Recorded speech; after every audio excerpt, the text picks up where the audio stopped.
This program deals with themes of an adult nature and is intended for a mature audience. The KTPF Community Talk Show is sponsored by Dragonos Castle, South Wales, one of the most haunted castles in Wales. For more information on ghostly and ghastly events, including Fright Nights, all-night investigations and hen parties, visit www.mosthauntedcastle.com. 5, 4, 3, 2, 1.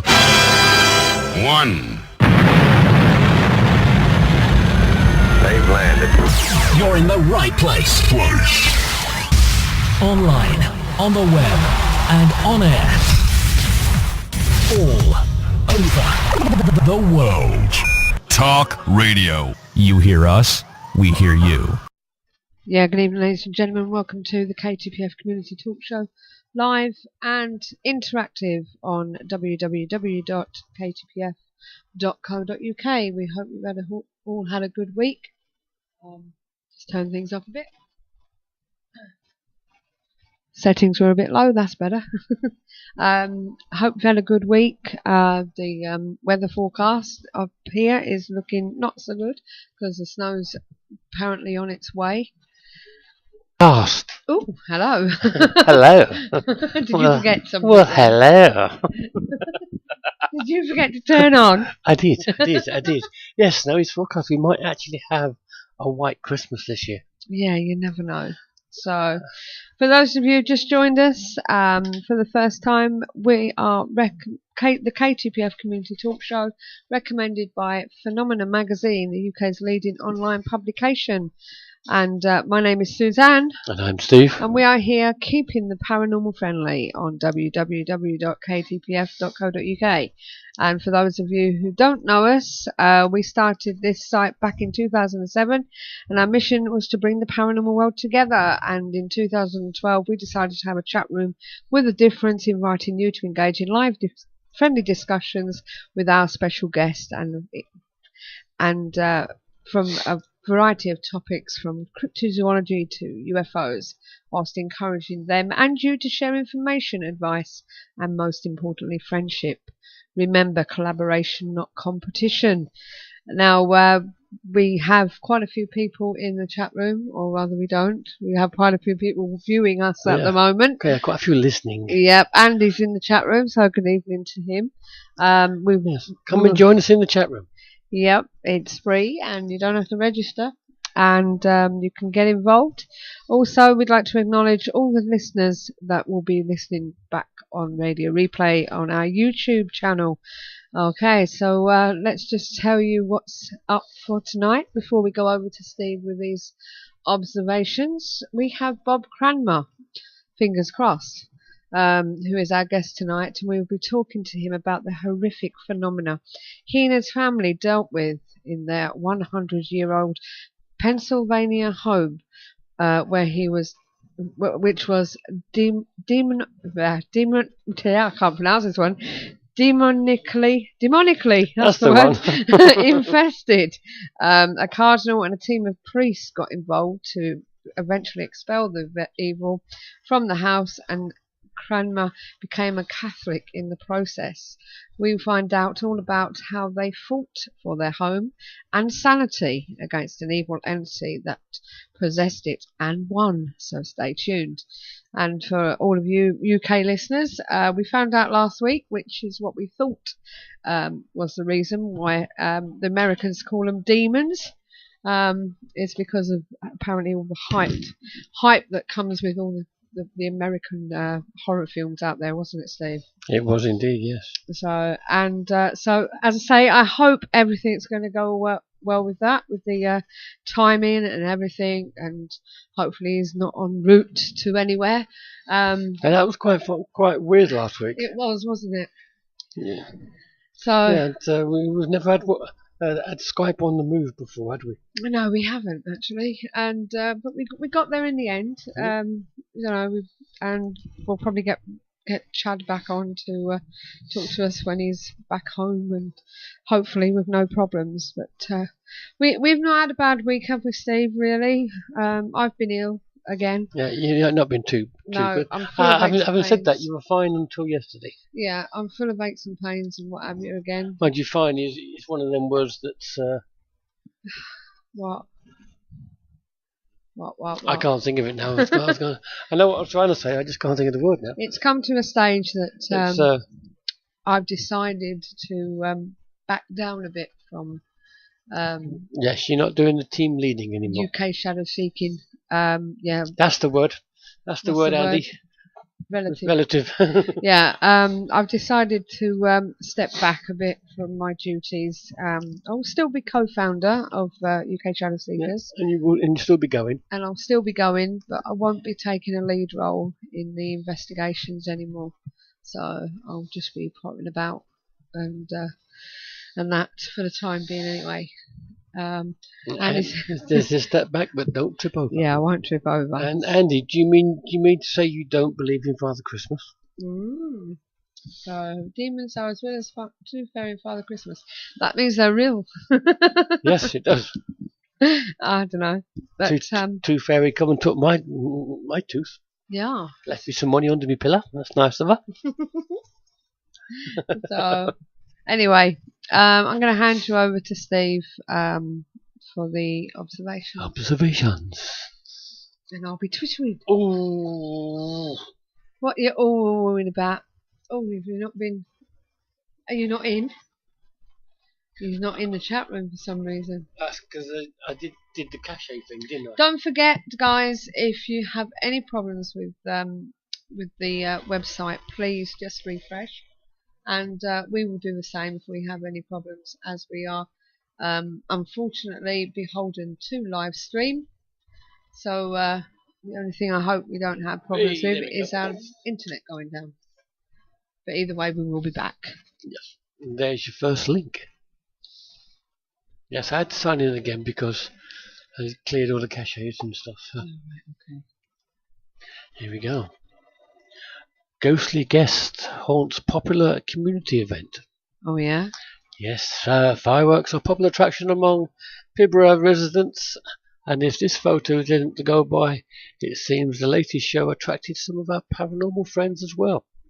This ghostly picture was taken by Caratha resident Fiona Guest on her smartphone camera at the end of the jetty during a fireworks show last month.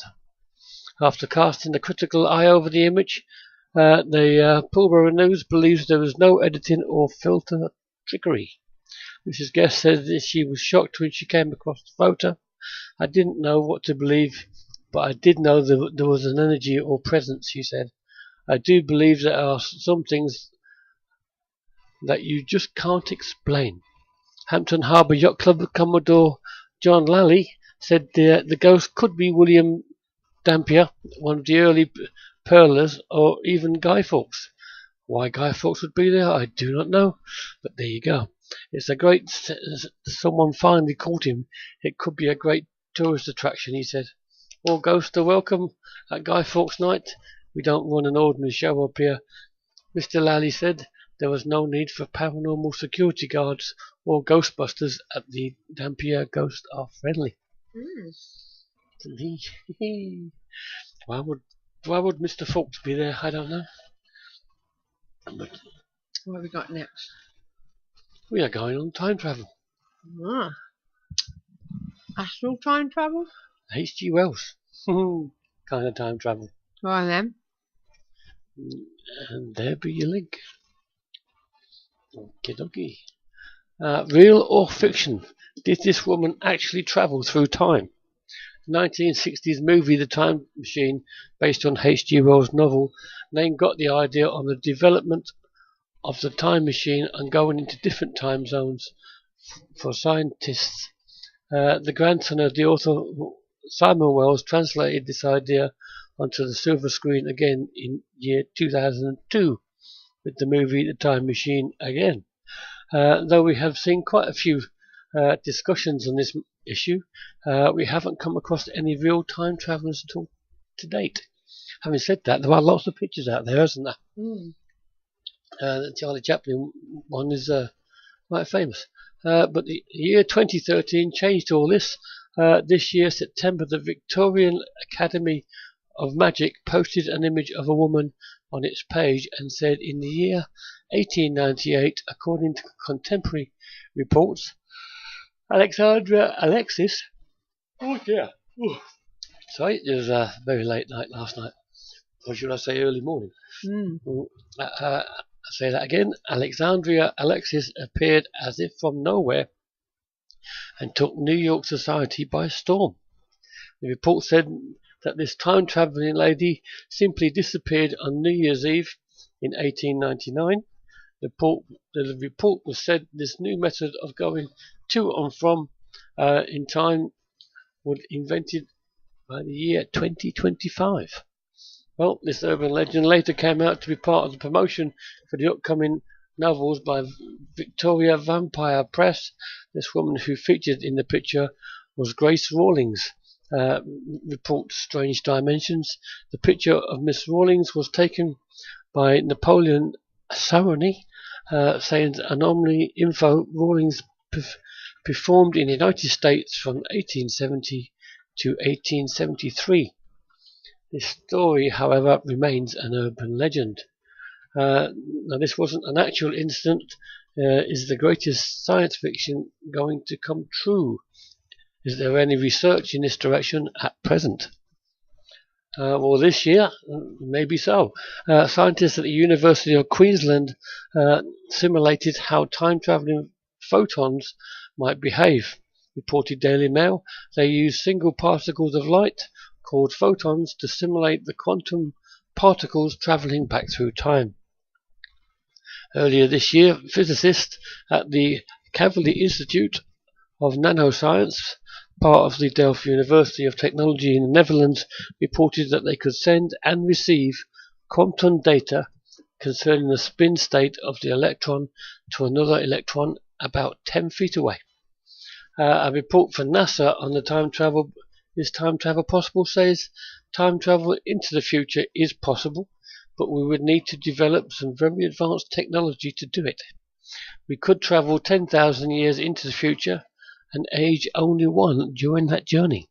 Right, well, we've got a young man or woman, I'm not sure which Yes, we have Goose genre Cipher. she is, or he is. Goose Cipher would like to know, if you had access to a time machine, where in time would you go? Now, I have always said I'd like to go back to the dinosaur age, but knowing my luck, as soon as I materialise, I'd probably end up being eaten, but I'm not really sure about where I'd like to go. I'd probably like to go back to the Jack and Ripper days, actually.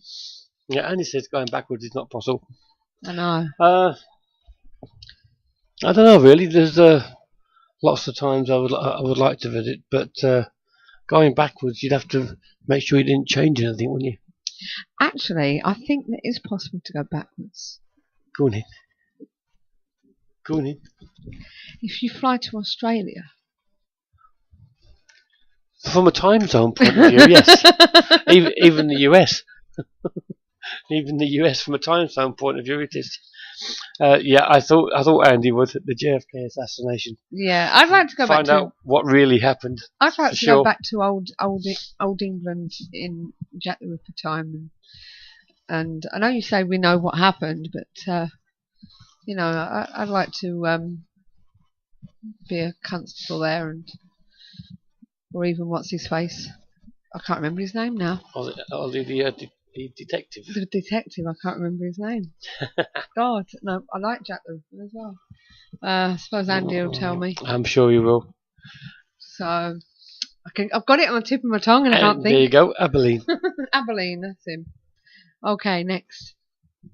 Only a short one this time. Short. Very short. Okay. Impossible object found on Mars. Oh, yeah. I have no idea what this anomaly could be, but considering its apparent pristine condition, I would speculate that it could be a fragment from a much larger artifact, possibly jettisoned from part of the Martian vehicle or an alien spaceship. Now, what I say is give us a break. This is obviously either Photoshop or a model. It looks new and has not been there for long. I don't know how long it's possibly there, but it looks like a modern piece. You know, they spotted everything on Mars, from reptiles to a human finger, and now they're even saying there's Barack Obama's head. So what they're saying, is he a Martian? I don't know. Knowing the Yanks, he probably is. I really don't know. And he said it could be end of a Hoover. Okay, what's next? Always finding something on Mars. I don't know, but to me it looks like it's been done the hard way with a model. Yeah. It's just been placed there, you know. Perhaps somebody's just kicked their old iPhone up. Go. What's next? Well, we are going. It's amazing what you find in the news these days. It is. We are going Wi-Fi. Wi-Fi. Wi-Fi.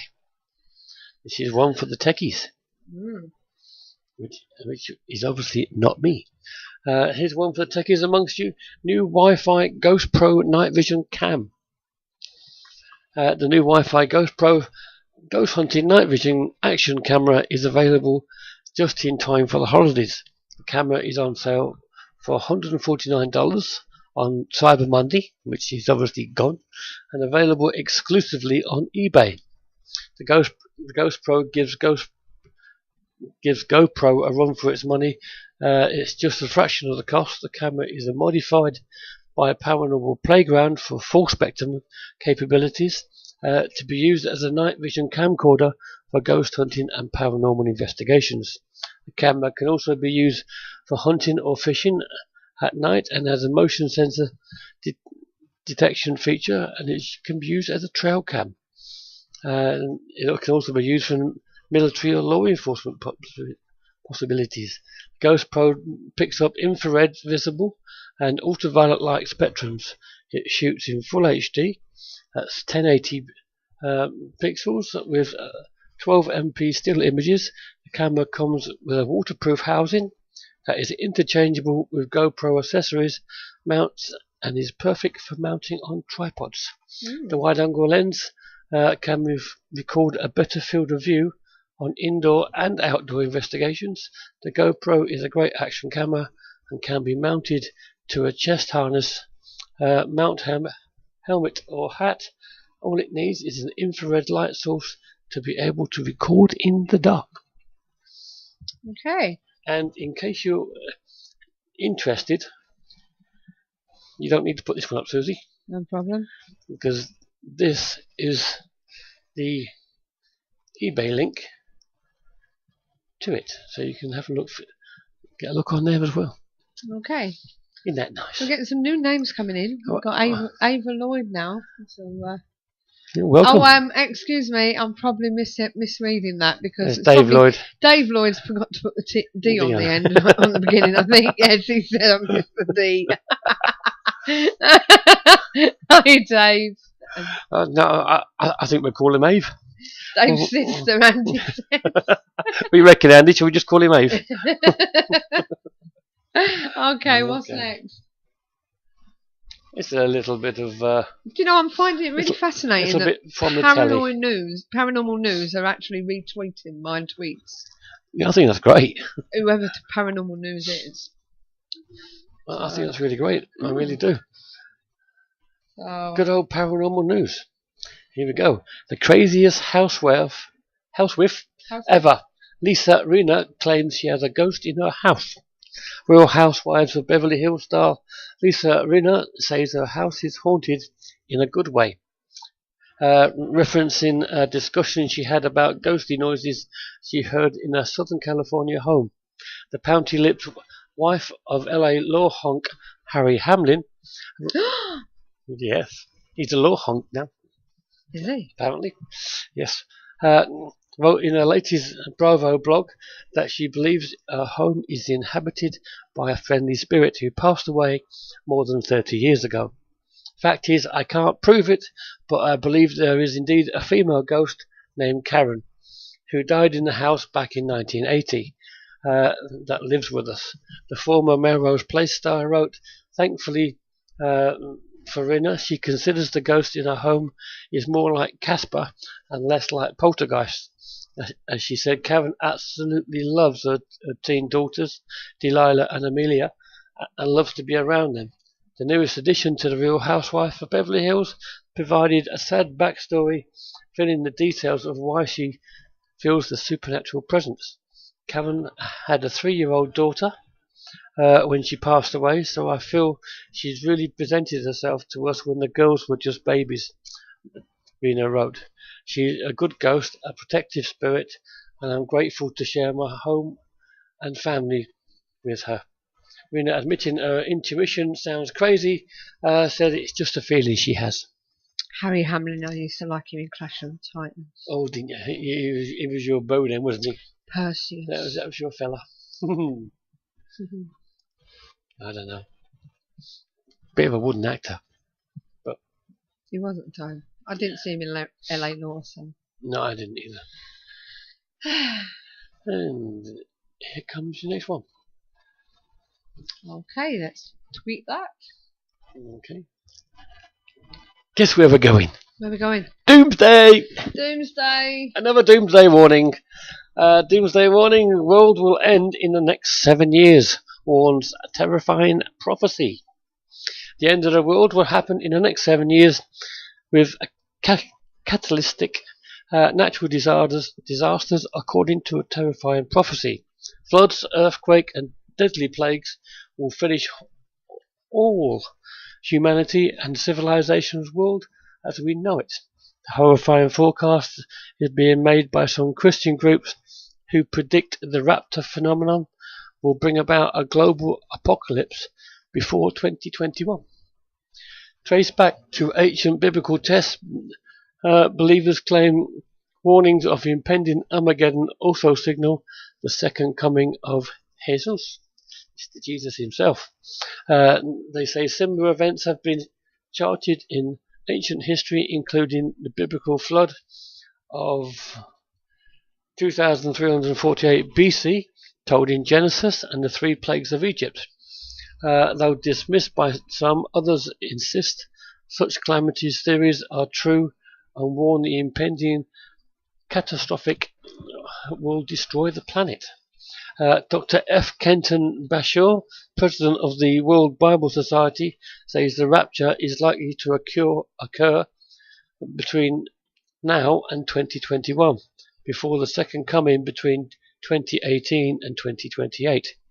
Dr. Bashaw, who holds 5 doctoral degrees in theology, bases his prediction on text in the Bible, including the book of Thessalonians, which states, "For the Lord himself shall descend from heaven with a shout and the voice of an archangel and with the trump of God, the dead in Christ shall rise first.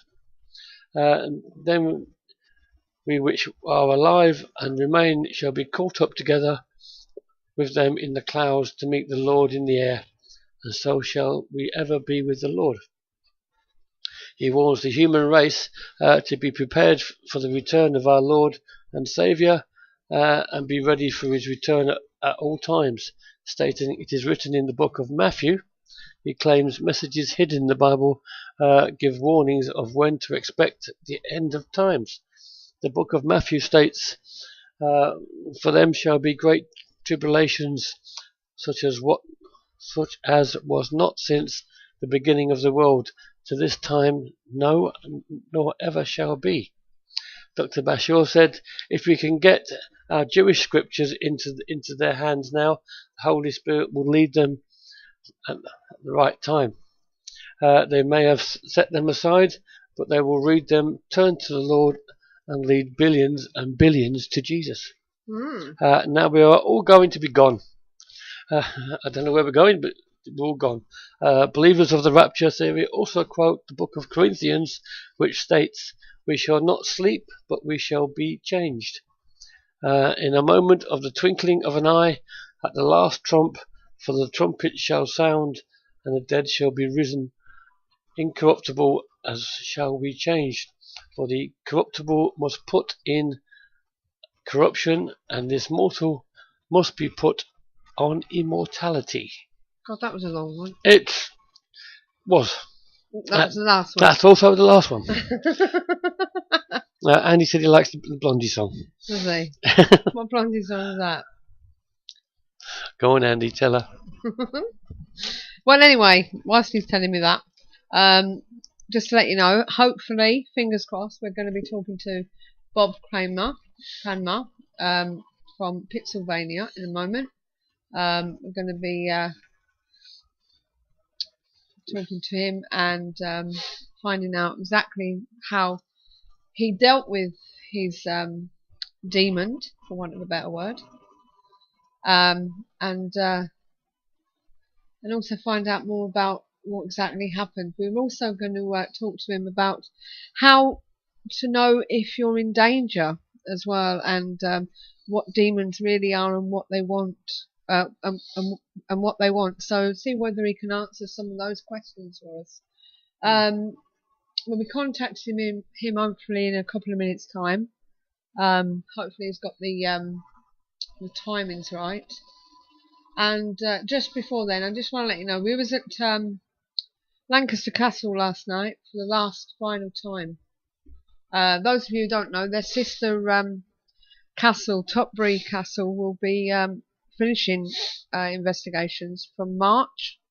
So apparently they do have a couple of dates left. So if you want to get into it, you can contact them before them dates go. But they've decided that ghost tours are no longer for them, and they'd rather concentrate on other things.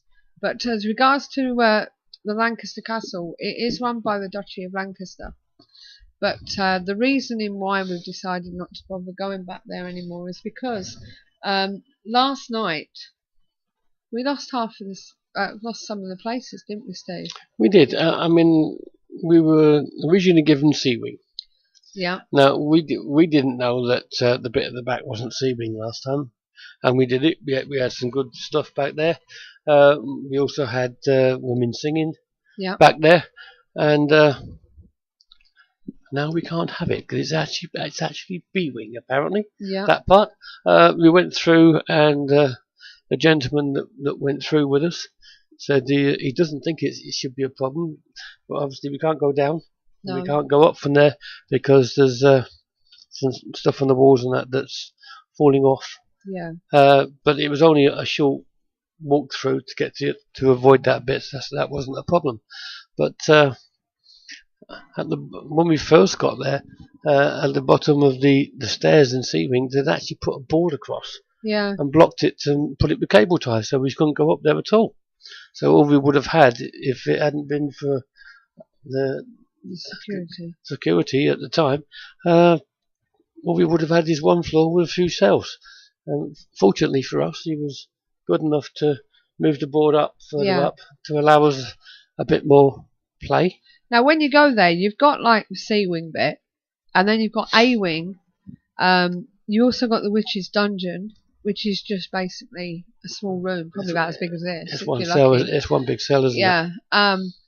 And you've got the courtyards, the hanging yard and stuff like that. But when we got into the A-Wing, onto the first floor, all the cells were closed, padlocked shut. Yeah, they were all locked. And the security guard didn't have the key either. So, it's a bit ridiculous, really. You pay all that money out, And then you haven't got them. And when I'm talking about, well, we're a non-profit group, and you're looking at nearly $1,000, and you hardly get anything. And you can't do what they consider to be witchcraft and occult stuff. So they don't want you doing divination. No. Or spirit of glass or Ouija board or anything like that. It's basically down to electronics. Yeah. But having said that, we did get some good stuff. Yes, we did. On the ground floor on Sea-Wing, ironically. Yeah.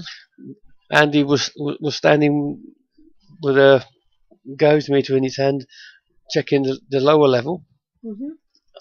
From 0.1 to 1, and it was going up, wasn't it?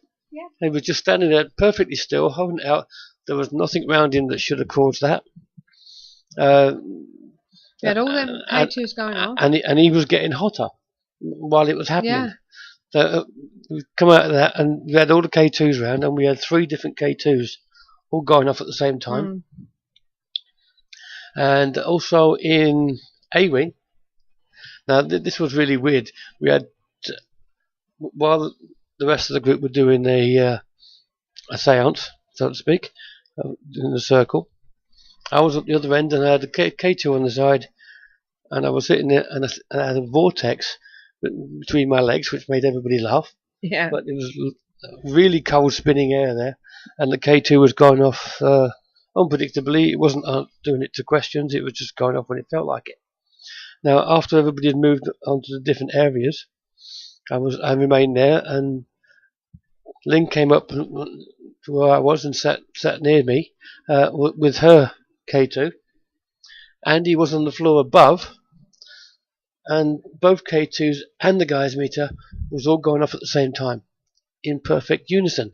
And then he went to the floor above that, and it still happened. Right, well, we're going to find out a little bit more of what happened last night and afterwards, but we're going to contact our guest right now. So please bear with us. We're going to call him now, and hopefully we can hear him okay. She says. Hello? Hello. Hi, sorry you can't see me. I haven't got my video camera connected. Okay. But welcome to the show, Mr. Cranmer. May I call you Bob? Of course, that's right. My name's Suzanne, and I'm here with my husband, and we have some listeners in the chat room as well. And we'd like to firstly thank you for taking the time to talk to us this evening, or this afternoon in your case. Yeah, well, thank you for taking the time and the consideration to have me. Thank you. Now, first of all, can we find out a little bit more about you, Bob? I believe you are ex-military, if I'm correct.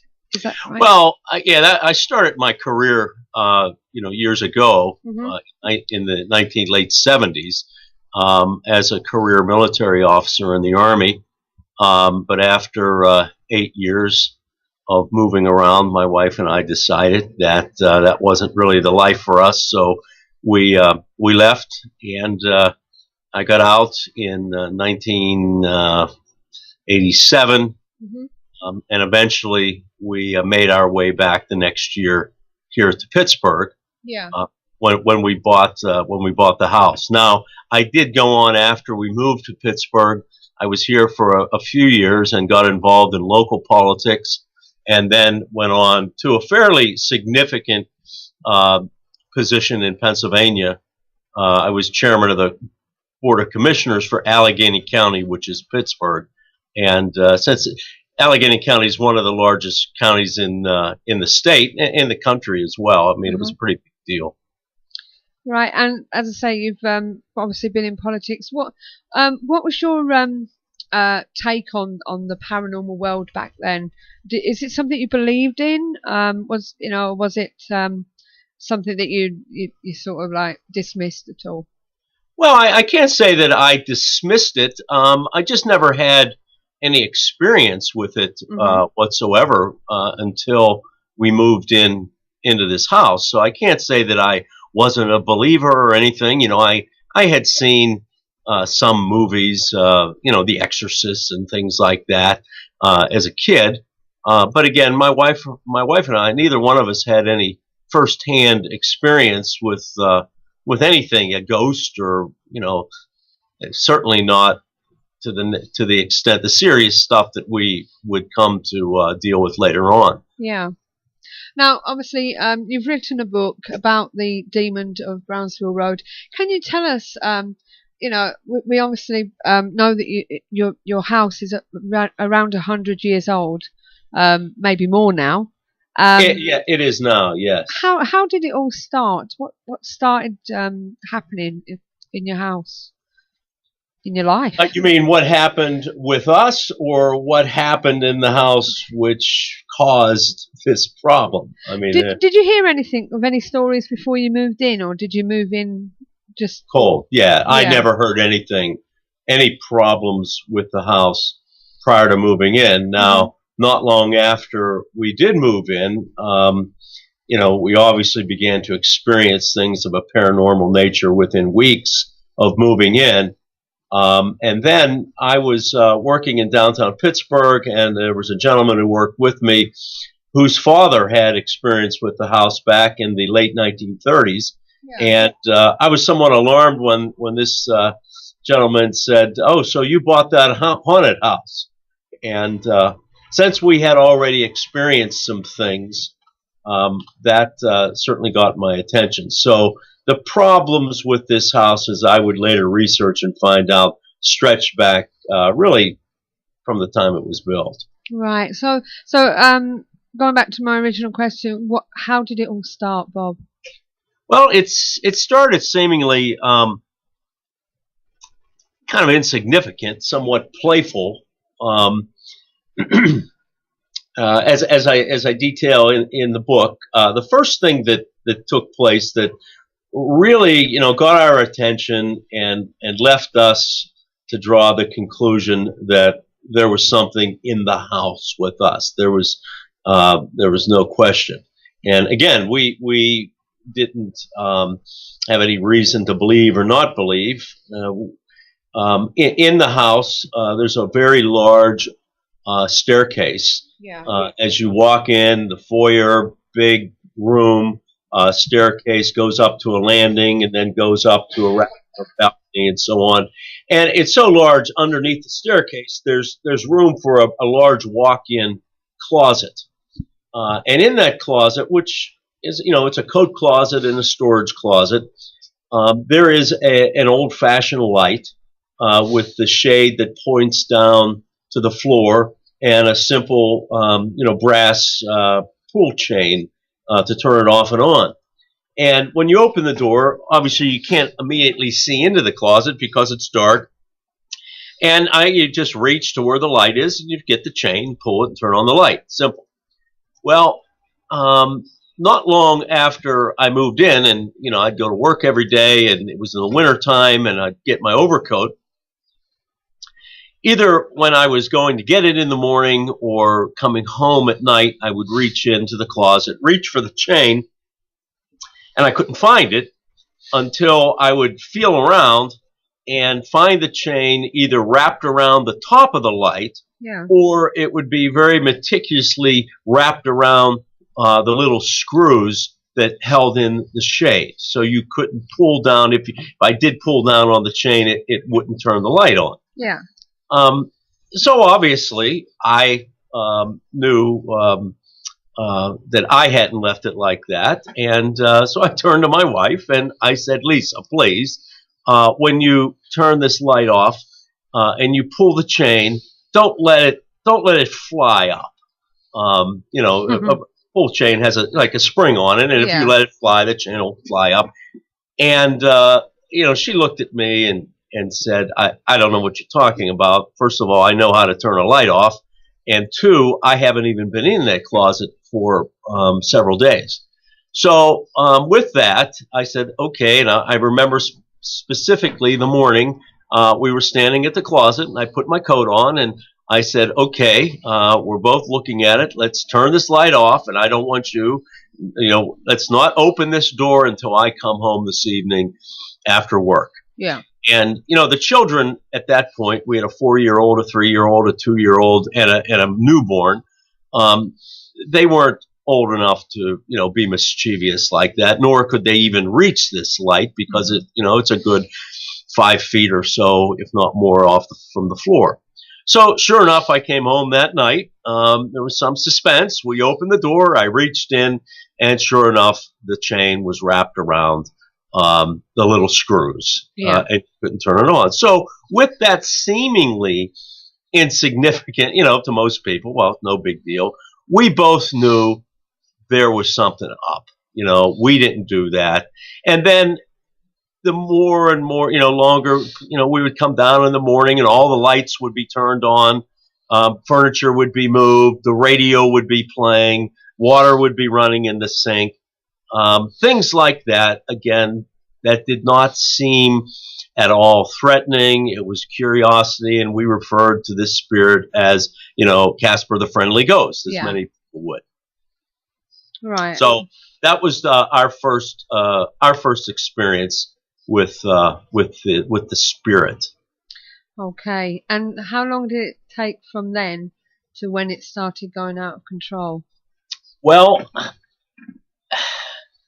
not long after that, I say within the first few years, this thing started to become more and more malevolent. It's just that things would happen that I was not able initially to put two and two together. You know, that the mental issues, mental anxiety, the problems that my children started to experience, and my wife, I thought they were, naturally occurring, natural medical situations, and I had no idea that it was related to this evil entity. It started with my youngest son first. There was one particular room in the house, a bedroom in the front of the house that was somewhat ominous, and some pretty bad things had happened in that room decades ago. After we had been in the house, it was 1994, so we had been in the house, 5 years or so. And I was doing some major renovation to the master bedroom, and I was in politics by then, so I didn't have a lot of free time. So this project I took on was going to take months to complete. And my wife and I moved into this bedroom in the front of the house where we had experienced some issues. My son had been affected by it. And we no more than moved in that room within months. My wife, who was a normal, young, in her early 30s, no problems, president of the local school board, involved with my political campaign, had a nervous breakdown. And I mean, locked down in the hospital for several weeks. Yeah. And again, at the time, I thought, well, she just has some issues that, people have, nervous breakdowns.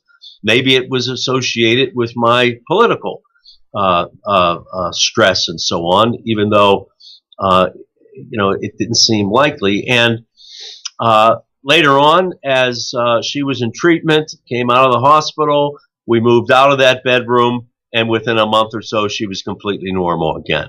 Now, I did not fully understand all of this till later on, as this situation really went out of control, and we began to research and understand, and the church got involved, that particular room and another room, we eventually had to quit using them altogether because this entity occupied them. So what research did you find? What did you go to local libraries and areas and find out what was going on with the house? What was there before? What had happened? I'll answer that in two ways. Yes, one, I did a lot of research, and I hired somewhat of a historical detective. I hired a specialist to find out who built the house, the original owners, where were they from, what did they do, what took place, how many servants did they have. This woman really, how she came up with a lot of this information was really amazing. But I did employ her for some time to research the house. But I think more than that, once the Catholic diocese got involved, at a fairly significant level, because of my political position and so on, I had access to the bishop of the Diocese of Pittsburgh, who's gone on to become a cardinal of the church. And with his attention, he assigned some very high-ranking individuals in the diocese to completely dedicate themselves to helping us. And part of that help was the use of, and I really didn't even know this as it was going on, but they were using a person called a Catholic intuitive, a mystic, so to speak. Yeah. And her visions and her guidance was just unbelievable. I mean, she was able. I never met her during this the whole situation. I've since met her when I wrote the book, but she would give direction and instruction through the priest who was in charge of the case. And it was, I thought it was, some gift that he had personally. But she could tell me the whole layout of the house, things that no one who'd never been in the house and hadn't lived in the house or knew any, just no way in the world could know the detail about the house, about the layout of the house, about the people who built the house, because I was able then to take this information that she gave me and verify, I would say, a good 90% of it, again, through my own research. And the whole experience was just phenomenal and hard to comprehend, but yet it happened. I can imagine what you went through, or rather, I can't imagine what you went through. Now, obviously, there was a time where you had to start getting advice from other people. How did you feel about that? How can you tell people what's happening? Sure. Yeah, what's happening? Well, we weren't Catholic at the time, and even to back up a little bit more from that. When things start flying through the air and your family is completely out of control and literally, living in this like house of horror, it's like in the movie, who are you going to call? Yeah. What do you do?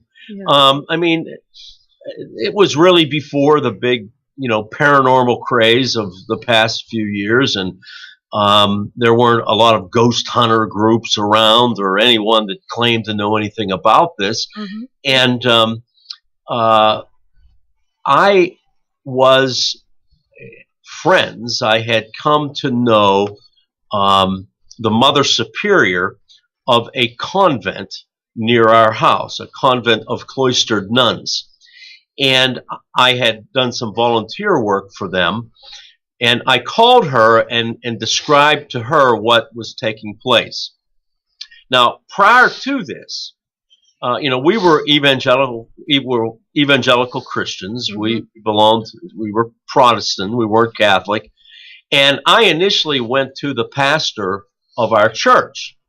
And I began to describe to him some of the things that we were experiencing. We were in family counseling with him because of my boys who were completely out of control. And I tried to describe to him the relation, I thought, between this paranormal activity that we were experiencing, I was experiencing in the house, and the problems we had with the boys.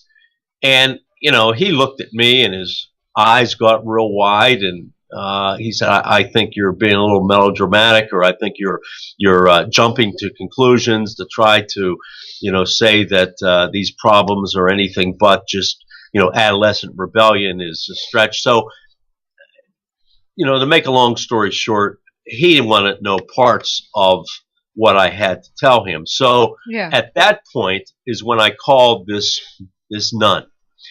She was very serious. She listened to me. Even though I wasn't with her, I could tell her there were no wide eyes with her. She had been a nun at one point in the Central America, where there's a lot of voodoo and spiritual stuff is a part of everyday life there. Yeah. And she said, "It sounds to me like you may have she called it a demonic infestation. There are priests at the nearby monastery that could advise you." So that's where I went initially. I went to these priests. After working with two priests from the Passionist Monastery in Pittsburgh, after about 2 months, and things weren't getting any better, they were getting worse. That's when I eventually then went to the bishop of the diocese. And when I did that, or I really didn't go myself, I was, because of my position, I was good friends with the then mayor of Pittsburgh. Yeah. And he had easy access to the bishop, being the mayor. And he went and met with the bishop, explained to him what we were going through, and that's when the team of priests really was pulled together And I was told I had a decision to make. It's kind of like in the movie The Matrix, the red pill or the blue pill. Mm-hmm. It was that serious. You're faced with a situation here that is not going to easily be rectified. You need to decide whether you want to stay in this house, sell it, hope for the best, whoever buys it, or if you want to stay and confront it, we will work with you, and we will stay with you. But the one thing he said, which unsettled me, was in a year, we'll know if we're making progress. Wow. Yeah, suffer all that for a year, basically.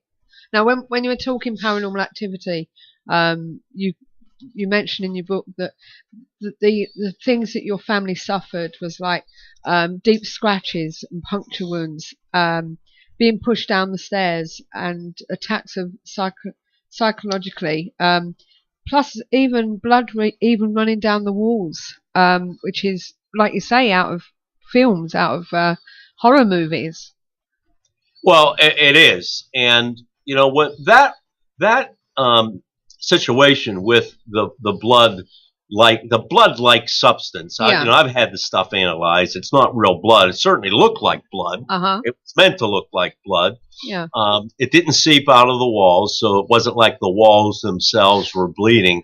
It was applied to the walls, not unlike when a priest goes through and blesses a house with holy water and throws droplets of water on the walls and in the house. If you can imagine doing that same thing with this red substance. Right. And that's what it did, I believe, to mimic what the priests were doing, and also to claim victory. That took place a year after, a year into it. As I was told, in a year we'll know if we're making progress. Well, a year later, not only were we not making progress, things were much worse. And we were ready to give up at that point. And I think this thing knew we were ready to give up. And I think that was its way of claiming victory, of throwing that stuff. And it all didn't happen all at once. It started on the third floor. And then within the coming weeks, it showed up on the second floor. And then all the way down to the third floor and in the kitchen and so on. This thing, however it did it, would apply this fluid to the walls.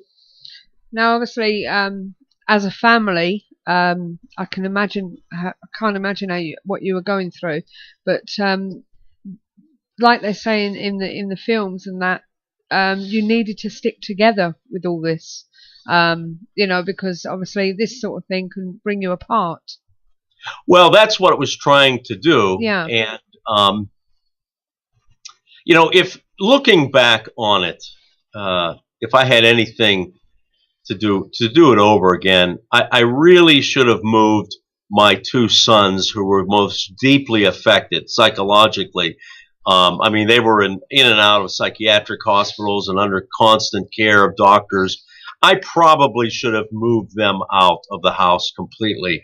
But at the time, I saw that any sign of weakness, or any sign of retreat, meaning, we were leaving the house or I was moving my family out of the house, would signify defeat to a certain extent. And I wasn't willing to give this thing an inch, really. Yeah.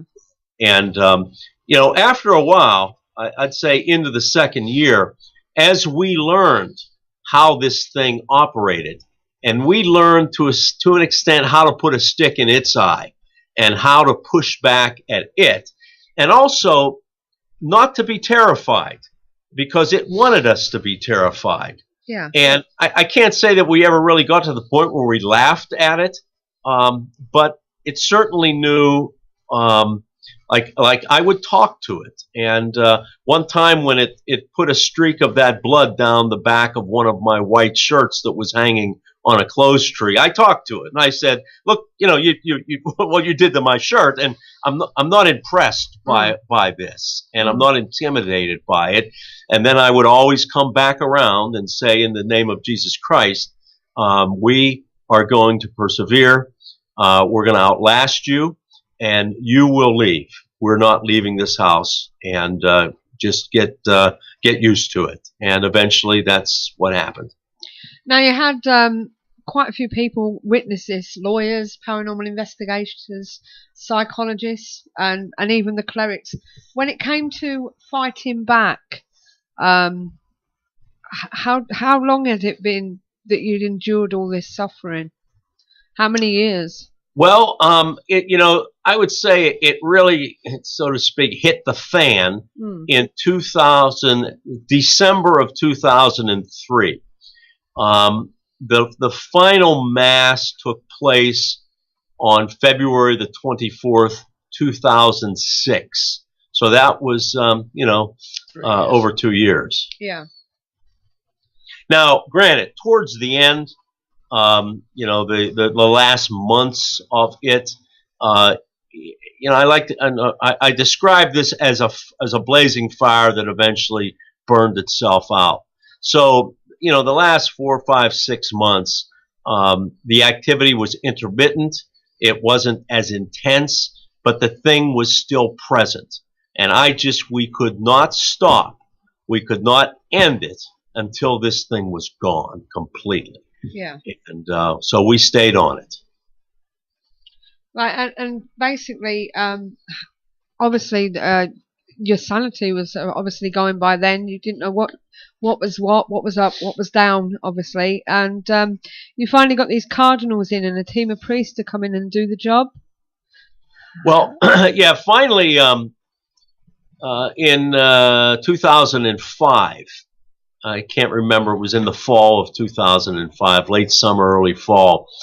They brought in a kind of a world-renowned exorcist from the Archdiocese of New York, Father James LaBarre. He's since deceased. And it was your classic, old priest, young priest. He had an assistant with him. The diocese brought him in. In fact, in the whole build-up to this, and the bureaucratic nature of the Catholic Church in having to document and justify, bringing an exorcist from New York City,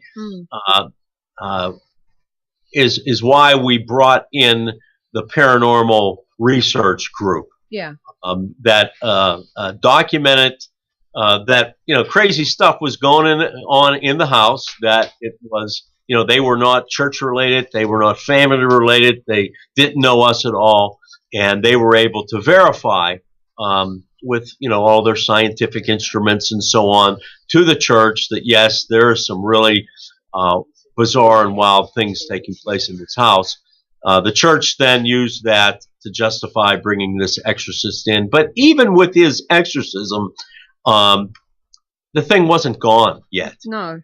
It was somewhat confined to the basement. Yeah. And as I was told that this demon was there's apparently a hierarchy in that world, and you have minions and poltergeists and lower level mischievous type demons, and then you go up the line to the serious types, the powerful ones, and apparently that's what we were dealing with here. Wow. Now, obviously, when everyone started to believe you, how did you feel? Did you feel as though you were ready to get help and everything? Because sometimes when people have these problems, and I'll be honest with you, as an investigator myself, we do go out and help people, but never ever as anything as severe as your story. But how did you feel when people were ready to listen to you and ready to help you?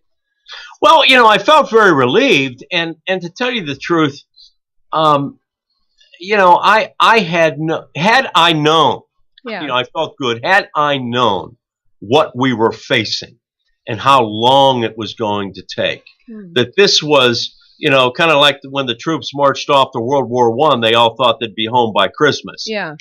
They had no idea what they were facing. So that was something, was what, I thought, okay, the priests are going to come. They're going to, do their dominoes and biscuits and all that kind of Latin ritual and smoke and holy water and, kind of like calling the exterminator, and they're going to come and take care of the problem and do some preventative maintenance and it'll be done.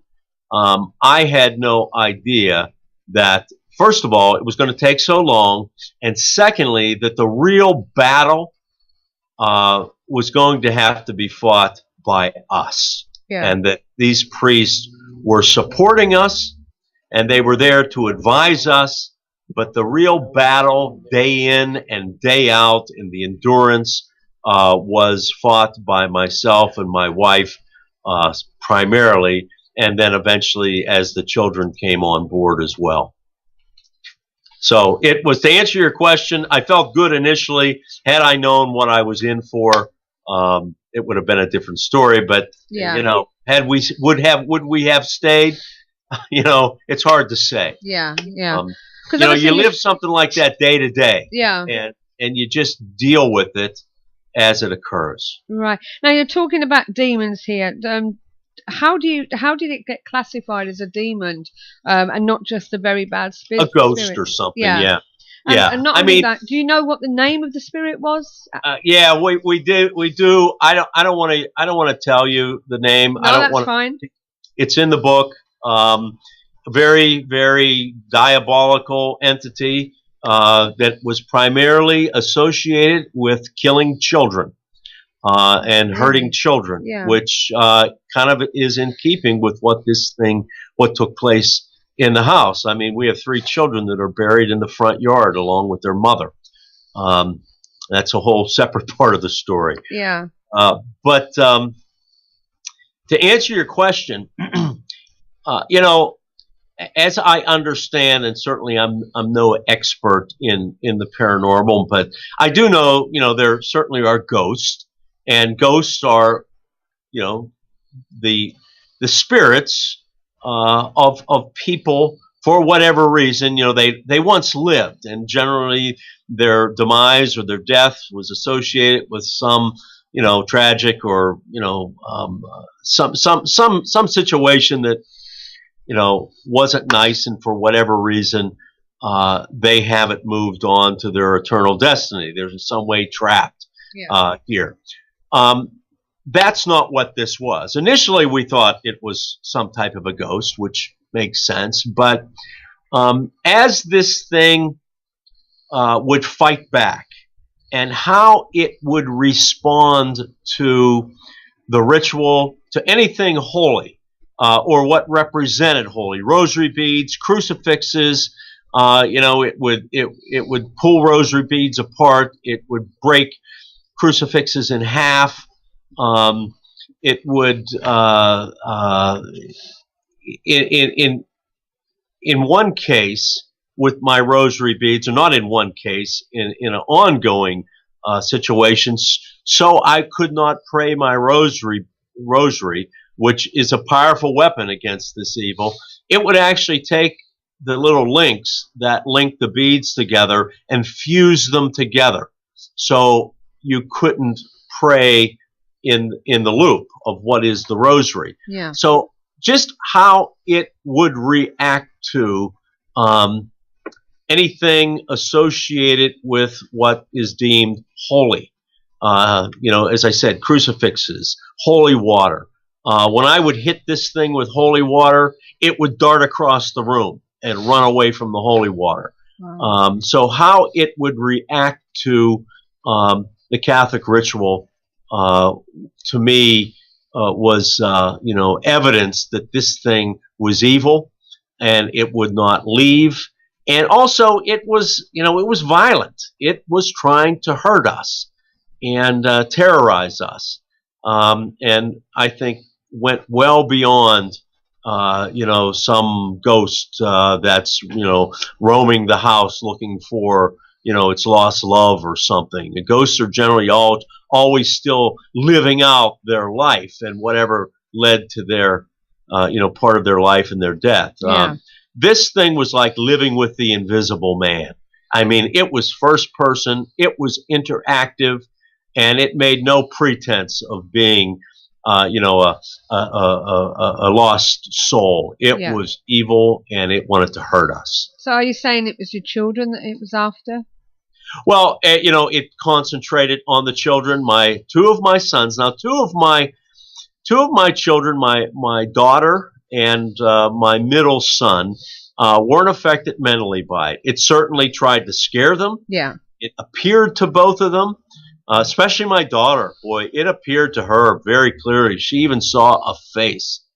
But two of my other sons were really hurt by this thing mentally. It came after my grandson at one point, and it was focused on the kids. Now, when did you start to realize that you was in real danger? Well, I think I know one of the first instances of when I realized this thing was really dangerous was early on. This is even before I went to the priest. In fact, this event is what caused me to call the Mother Superior that I referred to a few minutes ago. My son was in his bedroom in the late afternoon, and he heard a loud pop in the corner of the room opposite from where he was standing. And after he heard the pop, he heard something whiz by his head. He didn't initially, he heard this, and then he heard something hit the wall very hard. So he was startled by it, and he looked at the wall, and he walked to the wall, and he saw on the floor what had been a music CD. Yeah. Now, a music CD, for you and your listeners, if you take a CD, and even if you went and tried to break it in half with your hands, you would really have to exert a lot of force. It's not like glass, or they're durable. And even if you took one and threw it hard against the wall, you might chip it or crack it a little bit. This thing hit the plaster wall so hard that it literally shattered into shards like a plate would have if you threw a plate against a concrete wall. And it was, you literally could just hold what was left of this CD and its shattered remains in your hand. And I realized right then that that thing had to be moving at such force and such velocity. Had it hit him, it may have it may have went right through his neck. It was traveling that fast. It could have killed him. Yeah. So with that situation, that's when I realized that this is serious, and we went from there. Right. Now, obviously, you fought back, and with some trained professionals, the priest and everything. How did your faith get you through this? And how long did it take to finally settle down or finish altogether? What is it now? What happens now? Is it gone? Is it quieting down? It's definitely gone. It's gone. Yeah. Okay. Just to answer a couple questions there, and let me answer one by asking a question that I get hit with all the time, and that's, well, why didn't you just leave? Yeah. Why didn't you sell the house and get out? I would have been gone in a day. Most people say. Well, first off, one, it's my personality that I'm not really up for being forced out of my own house. Yeah. To have to leave my house to get rid of it because we're frightened, because something is making us leave. Because two, I believe, ghost or spirit or whatever it was, I believed and still believe that the power of good, the power of God, my faith, the power of Jesus Christ could overcome evil. And my wife believed that as well. And number three, and I think most important, I came to the realization that this problem, we owned it. We owned this problem, even though it was, given to us, and we bought this house unaware, even though the previous owners knew there were problems with it. We bought it; it was ours, and I wasn't going to give it to anybody else. So we were in it for the duration. How it affected my faith? Well, as I write in the epilogue of the book, my personal journey, to me, my faith really has ceased to be faith.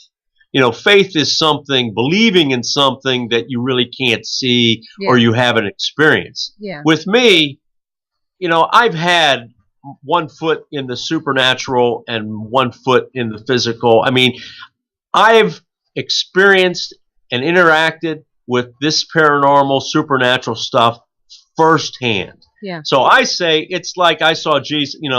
If you have faith in Jesus and you read about the Bible, and that's one thing. But if you were there and saw him raise someone from the dead or walk on water, you have a whole different type of faith, a whole different type of perspective.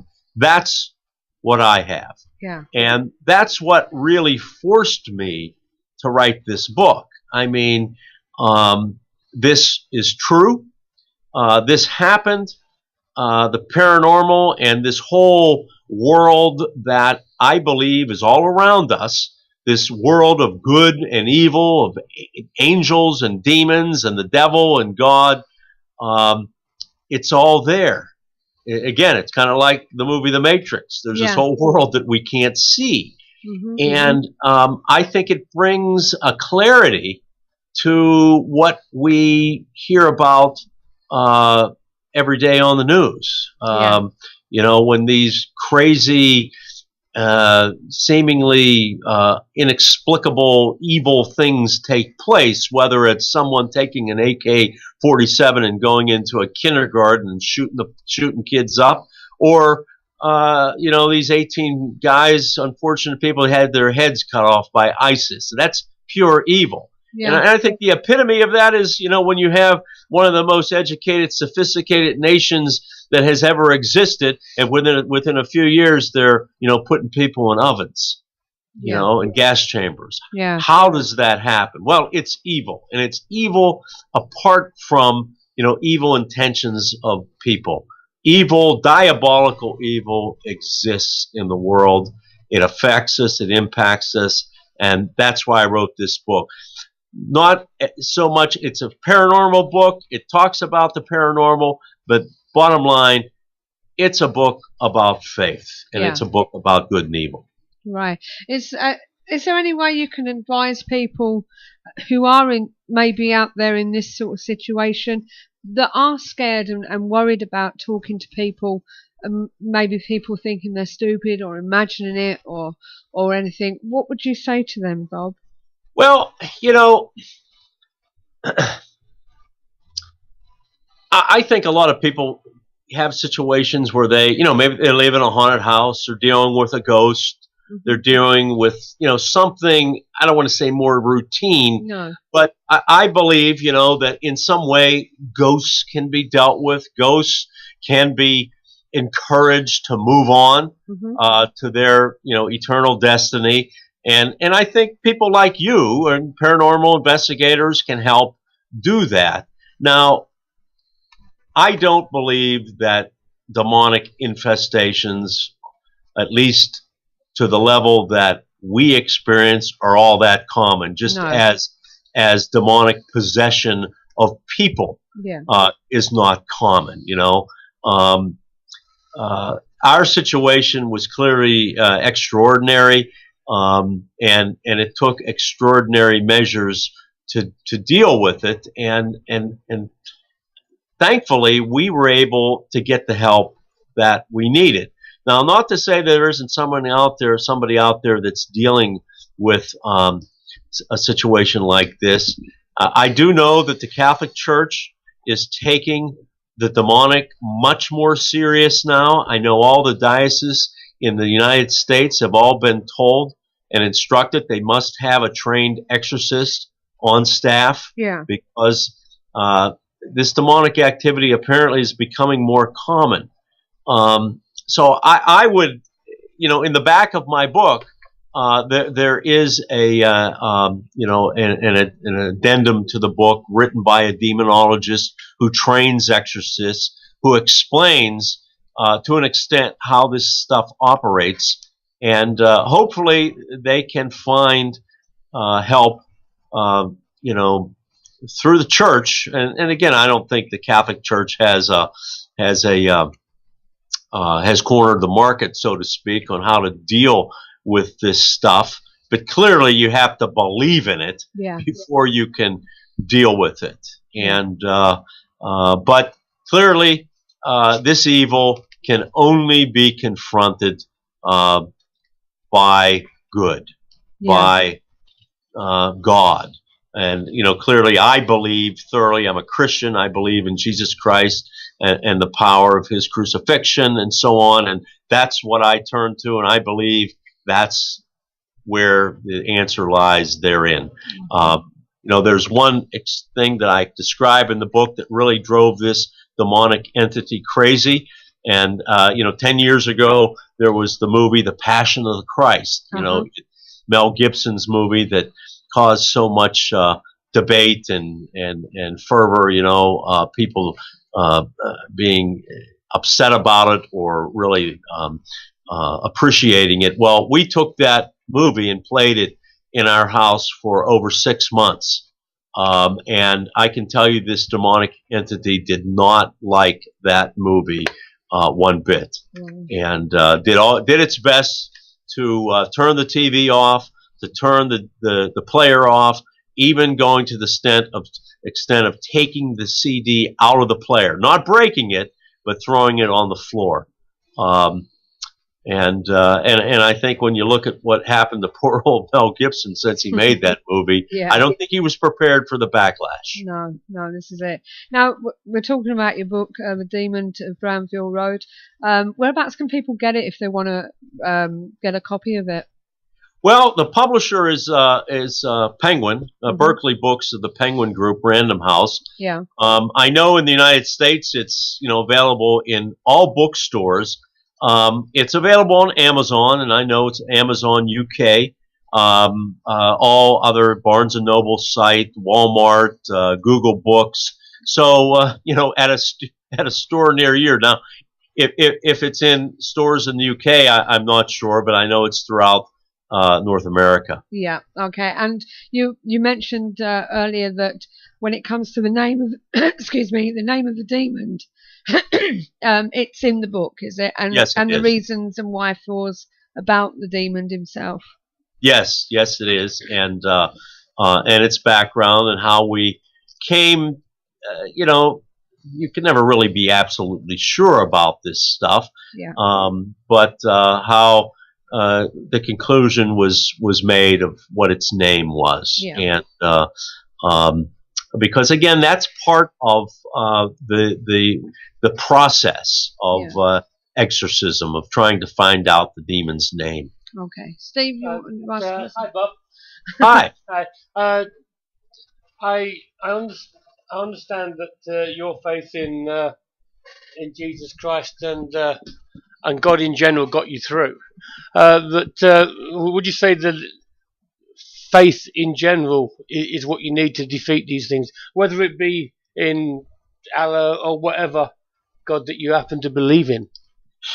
Well, I mean, I have to confess, I am a very strong Christian, and I do understand other faiths, and I understand why obviously the Judaism, and I believe in the God of the Bible. That's what I'll say, and I guess I don't want to offend anybody, but that's who I am. You have to understand, and I'm a Christian. I believe in the Bible, and I don't believe that if I prayed to Allah or something that it would work. Oh, okay. And again, that's me. Yeah. Okay. Yeah, that's what I mean. your faith is from the Christian point of view, but Yes. faith in general in good is what you need In to good. defeat. I can tell you though, the weapons that we used, Yeah. the holy water, things that as a non-Catholic, I called it Catholic hocus pocus. Yeah. But I found out that, holy water, that the rosaries, that blessed incense, blessed candles, all these ritualistic prayers that I used, that stuff all works. Yeah. And I had no idea. I thought it was just empty, kind of mindless ritual until I had to depend upon it. And, people say, well, you must have been very courageous. Well, to an extent, but as I say, if I'm in the woods and a grizzly bear or a lion comes at me, I'm going to run. Yeah. But if I have, a high-powered rifle in my hand, I won't be as scared, when the thing comes towards me. So as long as I had the weapons of the church and the weapons of good that worked, and I knew they worked because I could see them work, that really has an impact on how courageous you are. And this is why you turned into Catholicism, is that correct? Well, yeah. I mean, you come through a war. I mean, these priests stayed with us, and we came to depend on the church, and the church was there for us. Now, I was once debating an atheist academic from one of the universities out west, and he said to me, "Well, would you have been open as a Christian to letting a spiritualist, a shaman, come into your house to exercise your house?" And I said, "Well, at the time, if a shaman in a grass skirt wearing a mask said he could get this thing out of my house, I certainly would have let him try." Yeah. Because it was about getting this relief. Yeah. But the thing is, it's not like they're in the yellow pages. No. I knew the church, and that's where I went. Now, Bob, just before you go, how are you now? How are you and the family now? Do you look back on how things were? Do you, what's your perspective now? Well, I can tell you that my personal perspective, because we live in the house now. My kids have moved on. I just recently, my daughter moved back in again, which is kind of common these days. Kids are like boomerangs. Yeah. But I have to say that I still have somewhat of a post-traumatic stress disorder.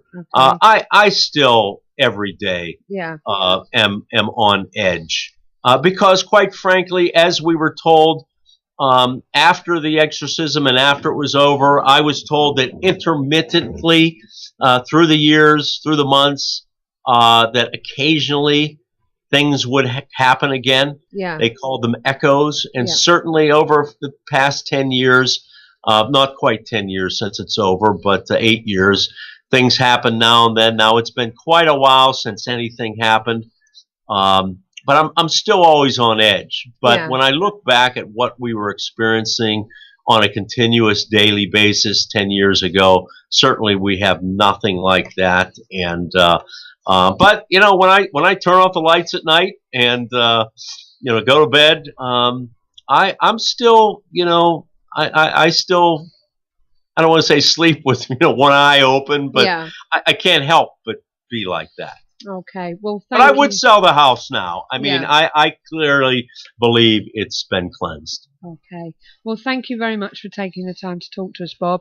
It's been a pleasure speaking to you and finding out more about your experiences. And I hope that some of our listeners at least buy your book. I know I'll be interested in it. And I'd just like to wish you all the best of luck. And I hope that you have a very peaceful life. Well, thank you very much. I appreciate it, and interest in the book continues to grow, and we're going to have some television programs and so on coming out, and a lot of people are interested because this is one book that had a resolution. Yeah, we didn't run away. Yeah, and it might also help others as well. Reading it as well. Well, thank you again, Bob, and have a Merry Christmas and a Happy New Year. Same to you. Okay, thank you very much indeed. Thank you. Goodbye. Okay, bye. Bye, Bob. Well, what a story! What a story, yes. It, okay, yes, it comes back to faith, and you know what I mean. And some people do actually live on their faith to get help and resolution. But where do you go to?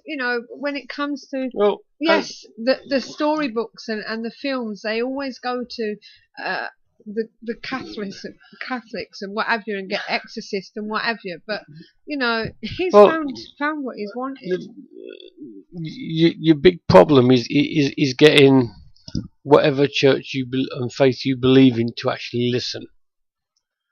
Yeah, and it seems that maybe the Catholics are more prepared to listen when it comes to things like that. Yeah, well, this is it. Yeah, because I mean, like you said, it's whatever your faith. That's the first port of call. Yeah. I mean, he's a Christian. He went to his own pastor at the time and got nowhere. This is it, and then he became a Catholic because they helped him, obviously, and he found his way that way. And Andy's just said only the Catholic Church publicly offer exorcisms. Well, this is it. Well, we're going to come back to this. Having said that, I think most Christian churches do have exorcism, but it is a long, even for the Catholic Church, it's a long process of proving stuff to get to the point where it's actually done. Well, as I say, we're going to come back to this after this advert, and if you want to call in and give us your opinion on what you've heard, please do. Anyone. So, and I'll speak to you in a moment. Fed up of wading through the activities and events that other advertisers include? Find just what you're looking for at paranormaleventsforyou.com, your one-stop paranormal directory.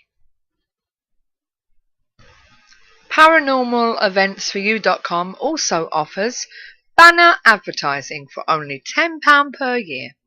See our website for more details.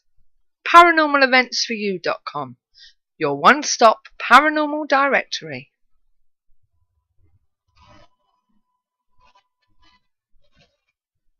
You're listening to the KTPF Community Talk Show with Steve and Suzanne Taggart, covering the supernatural, the paranormal, and other strange phenomena to keep the paranormal friendly. Yeah, welcome back to the show, and we've just been listening to Bob Cranmer in Pittsburgh in the USA. Pittsburgh, USA. Author of the book, The Demon of Brownsville Road, telling us briefly about, well, in a way briefly, because obviously he doesn't want to give too much away with the book, about how he coped and his family coped with the terrifying events that was besieged on his house, which included the family suffering from deep scratches and puncture wounds. They were attacked psychologically and resulting in suicide attempts and psychiatric hospitalization. And he says that his theory is that the demon, who he wouldn't give his name over the air, but it is in the book, was actually after his children. So if you want to find out more about this, you can go to amazon.co.uk. There is a link / the demon brand. The hyphen demon hyphen Brownsville hyphen road hyphen Pittsburgh, or if you just like to Google the demon of Brownsville Road, you can find out more about this story. But as I say, it does sound something out of Hollywood, doesn't it? Really, it does. And I must admit, from what we heard from our last caller our last guest last week, the demon side of it does actually get brought over from the Hollywood movies and everything. So it is. But then again, if it makes people listen. The moment you say demon, yes, they automatically think the worst and the most horrifying stuff. So in a lot of cases, the word demons is there for effect. That's not to say that it was in this case. Yeah. Because I mean, it conjures up visions of stuff that just the word on its own. Yeah, but Andy said that on the in the video, it actually gives the demon's name. Right. Okay. Well, I've just Googled, and it says Moloch. Now we've heard of Moloch, which is the god demon of child sacrifice. From we've been watching it with Sleepy Hollow. One of the what's names. And apparently it's in the Jewish Encyclopedia.com. It's also in World of Warcraft. Is it really? Yes. But it's also known as Moloch,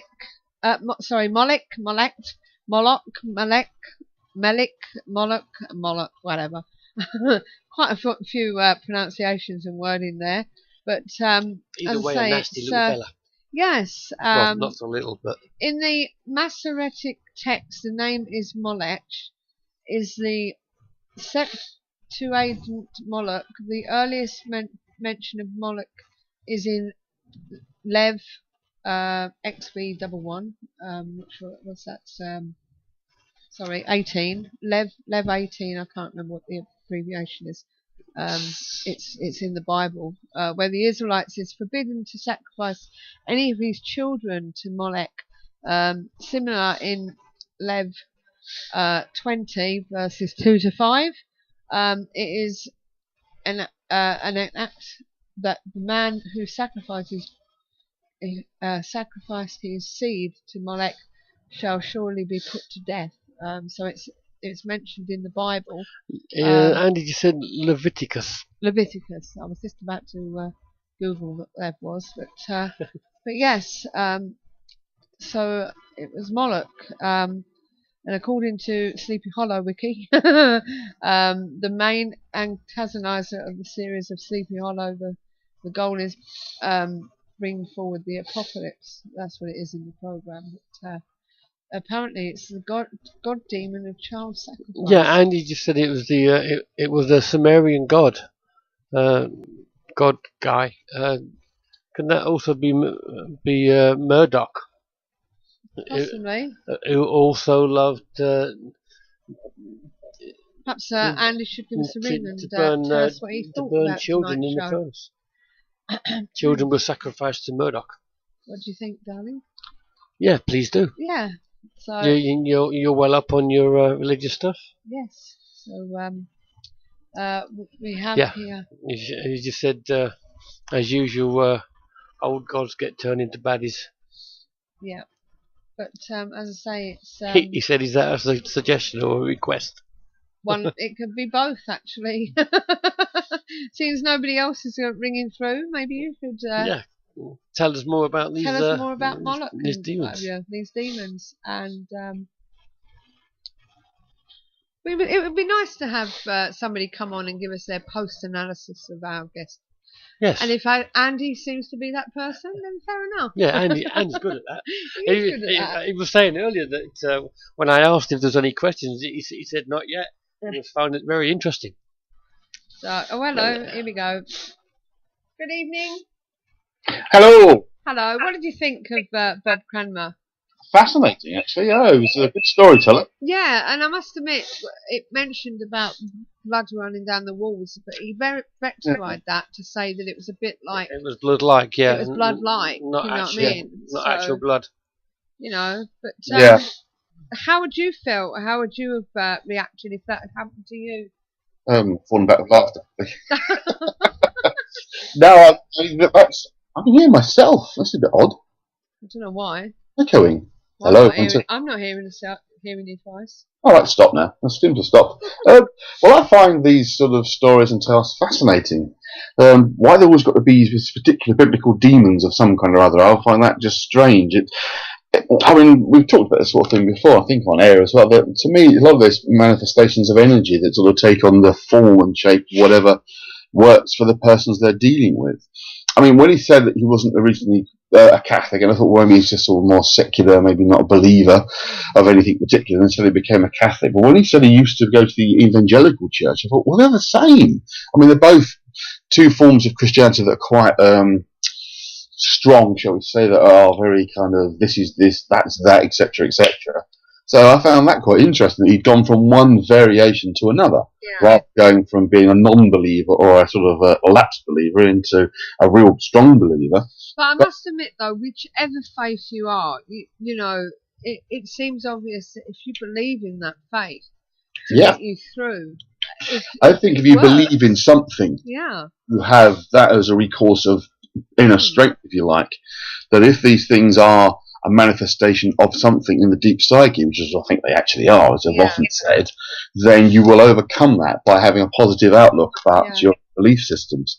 So that I always find the fascinating part of it, because a lot, as we said before, a lot of these demon possessions, demons in quotations, tends to be in America. You don't get it over here.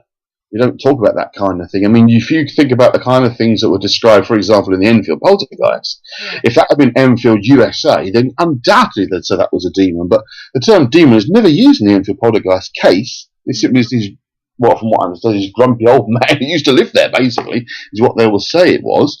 But, you know, so the demon idea conforms to expectations, Christian expectations, and you tend to get demonic possessions primarily occurring in Catholic countries or strongly religious countries, because I mean obviously there's a lot of Catholics in America, although it's not a Catholic country. But if you think about what happens in South America, you get a lot of this demonic possession. You get a lot of stories like in Italy of demonic possessions. It tends to be countries that are predominantly Catholic that have demonic possessions occur, and countries that are not Catholic or not Christian and not just as demonic at all. I mean, I've read quite a lot recently about sort of supposed demon occurrences in India, for example, and there are courses to sort of Hindu texts and prayers. In fact, there's a very old Upanishad that actually contains magical spells in it that are designed to dispel negative forces. They don't describe them as demons as such, just as lost spirits and are trying to be in control. They don't necessarily use terms of demons, but they are still talking about how to dispel them through faith. I mean, again, you go to the Far East, somewhere like Japan, you don't tend to have demons there. The only demons you get are influenced by American sort of connections. They talk about hungry ghosts who are trying to consume spirits. Yeah. Hungry ghosts and a demon is not the same thing, but they're now being described as being demons because of the Western influence on their own belief systems, that get back to Shinto beliefs. And a lot of those sort of, particularly because you're probably aware that a lot of the smaller Japanese cinema productions of horror films have become incredibly successful and are getting remade in America, but they become seen as more as demons, being the protagonists. And you think of films like The Ring and Grudge, they're all originally small Japanese and Korean horror films that have then been picked up by American studios and remade with a bigger budget to enormous success. But they've got to Americanize the story, so they become, instead of hungry ghosts and the like, they become classic quotation mark demons. Yeah, this is it. Well, that's what Chad was saying last week, wasn't it, really? Yeah, he was saying that it's all down to the hype of Hollywood and stuff like that. Incidentally, if anyone wants to get the book, it's called The Demon of Brownsville Road, a Pittsburgh family's battle with evil in their home. You can actually get it on Amazon.co.uk. On Kindle edition, it's £3.93, and at mass market production, it's £6.30. And apparently, there's 11 left in stock and more on the way. So if you're interested in that sort of thing, so it's selling fast. It is selling fast. The reviews are mixed. I mean, there were 2 customer reviews, and the one's given.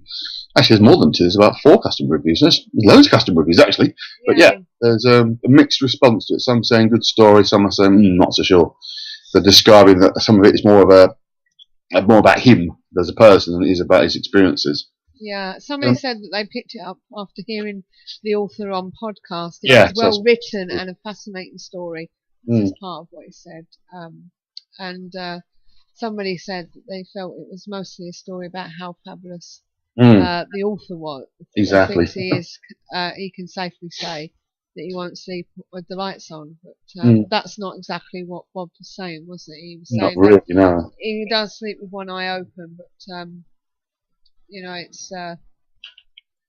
it was interesting, I must admit. You know, us as investigators over here, we get people that ring us up and say they're having problems, and 9 times out of 10 we can deal with it with a couple of isms, can't we, Steve? 9 times out of 10 we can do it with just talking to them once. Well, this is it. Because most of the time it's imagination running wild and things like that. The other thing that really caught my attention was when he was describing the various mental issues her family had, Now, in my experience, and I do mean experience from people I've known or worked with, psychological states of mind can cause weird things to happen, undoubtedly. So I do wonder if it's not the other way around, that their mental state was causing an effect to occur. I think I told this story to you before, and I will just quickly tell it again. As those of you know, I'm a psychotherapist, hypnotherapist, whatever you. I was, funny enough, talking about this a little while ago. I was a particular client I had a few years ago. Whenever they bumped into anything traumatic emotionally, I had a loud crack in my ceiling. Quite a distinct noise. It was every got emotional, there's a big crack. And I thought, I'd read about this sort of thing before, because Carl Jung, my sort of hero, had experienced similar kinds of things while working with particularly distressed clients in his home office.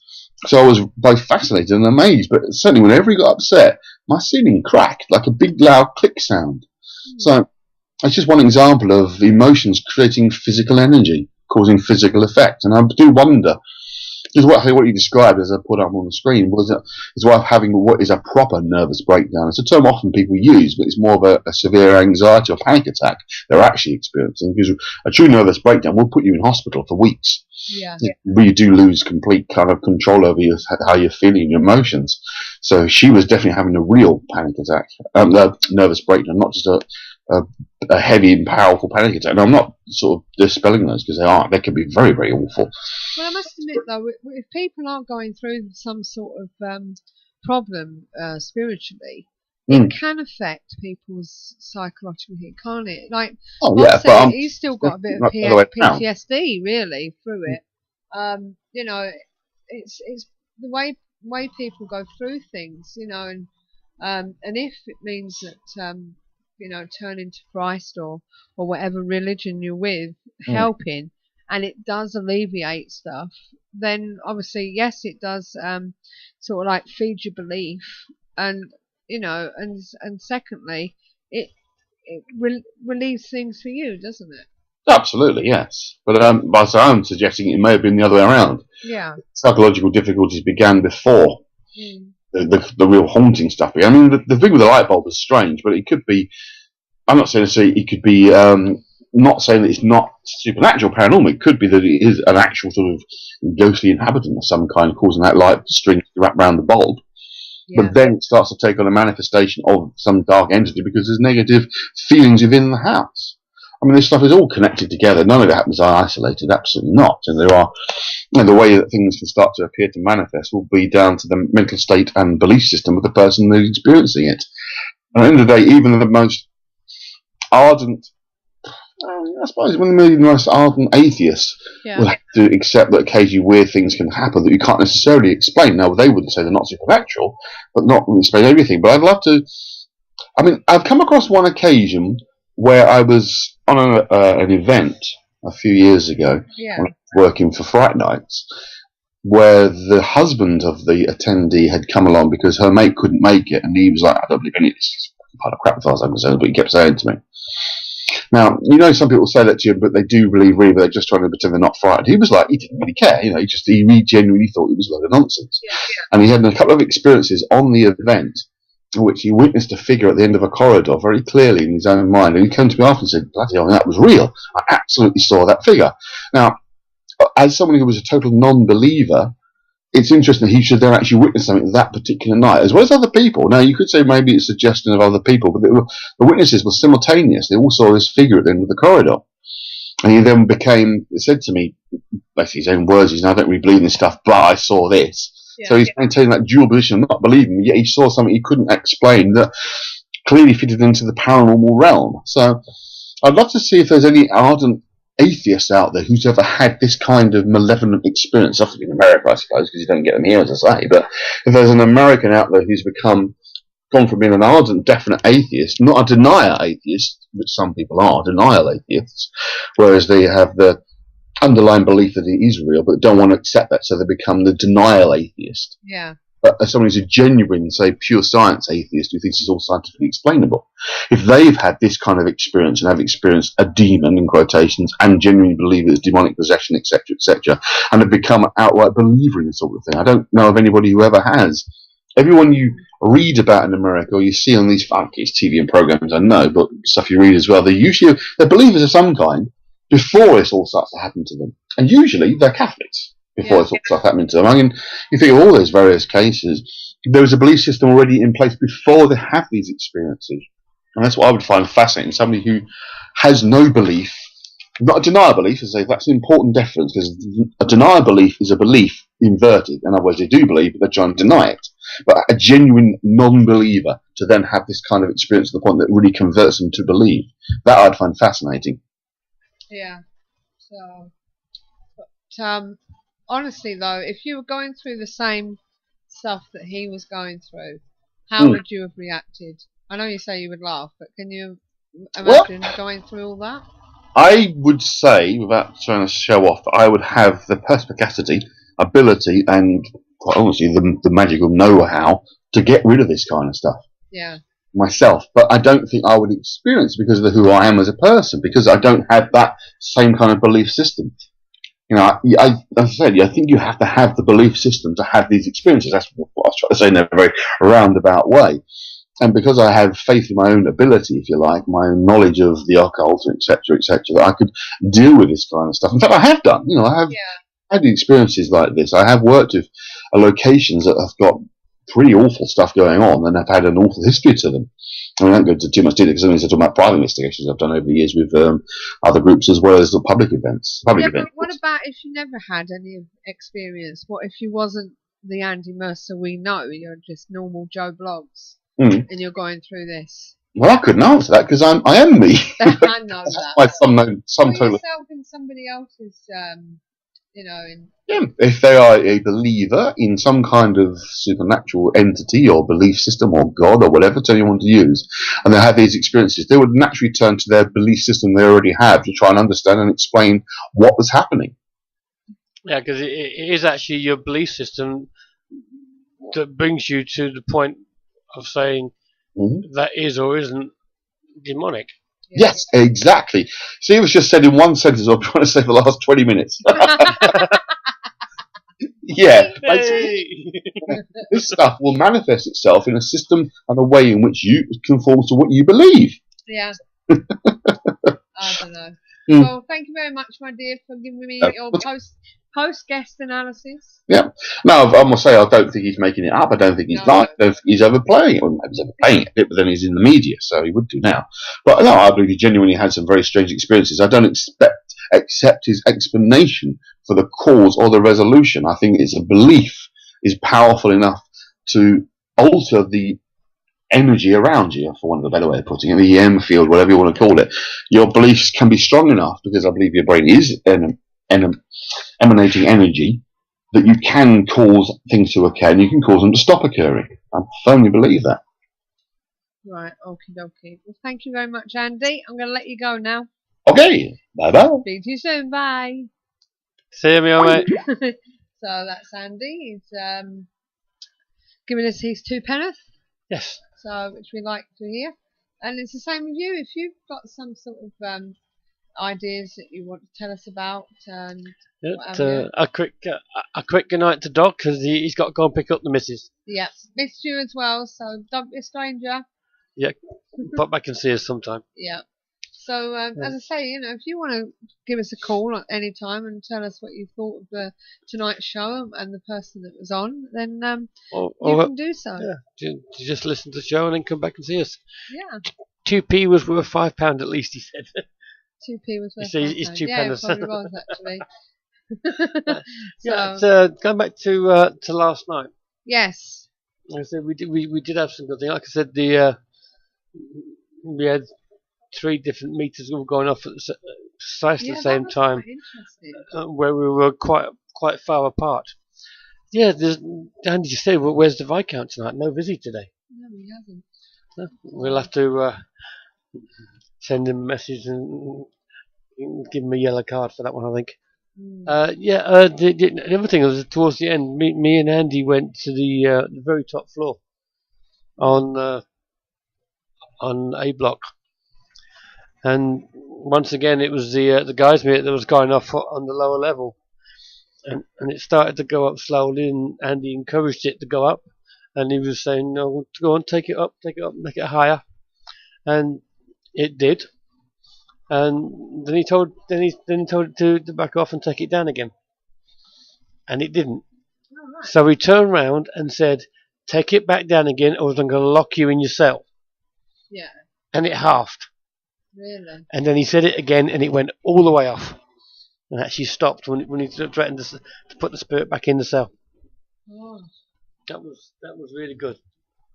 Oh, shall I come up and join you now? Yeah. I don't think you would have made it there. We were right at the very top floor. Yeah. Lots of stairs. So. But we had a couple of instances of Yeah. that last night. But unfortunately, we won't be going back again. Yeah. Apparently the guys in the Witch's Dungeon, when it was all women, had some fun. But didn't particularly like men in that down there. No. Which is a bit daft because I'm sure there was at least one male that was hanged at the time. Yeah, I think there was. So, but as I say, going back to what we said at the top of the show, we won't be going back again because we weren't very happy about the areas that we got, wasn't we, Steve? No, the lack of. There was so much room there. They could give you loads more if they wanted to. They're just not doing so, and they are actually forestalling what they give you anyway. So you're not getting everything that you're supposed to have. On top of that, they keep adding things. Yes. When it comes to booking procedure. You're all paid up, you sent all the paperwork in, you've done everything you need to do, and then all of a sudden it's, can you just do this? Yes. Yeah. Why? Yeah, this is it. I mean, the last thing was a license to actually investigate those particular areas. Yeah. Why do you need to send us a license to sign now when you didn't the first time? Precisely. So. Why change things? You're doing paperwork for paperwork's sake. Yeah.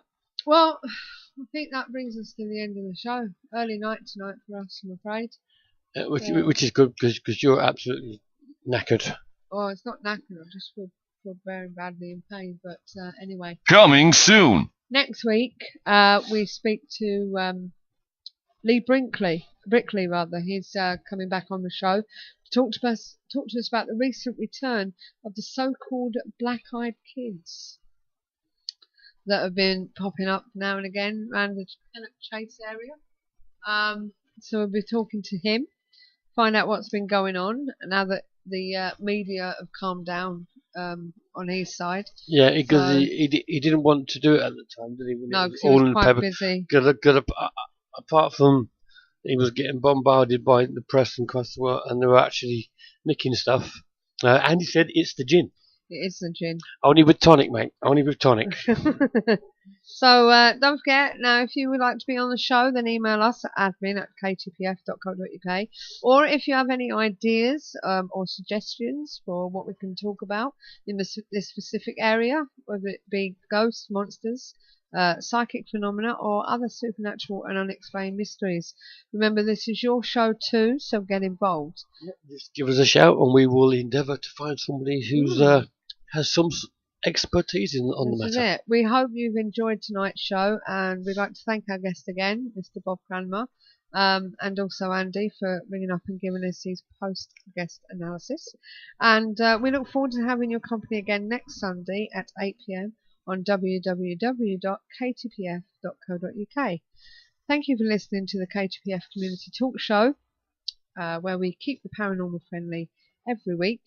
Recommended by Phenomena Magazine, the UK's leading online publication, and sponsored by Cranmer Castle, South Wales, one of the most haunted castles in Wales. For more information on ghostly and ghastly events, including fright nights, all-night investigations, and hen parties, visit www.mosthauntedcastle.com. So until next time, all that's left to say is remember to keep the paranormal friendly. Good night and God bless. Night, everyone. This is where it's at. To see in the night, to measure the spike, to see how cold it's been. I buy my kit so I won't forget the ghosties that I have seen. The Paranormal Intelligence Gathering Services Ghost Store. So visit www.the-pigs.co.uk/ghost store.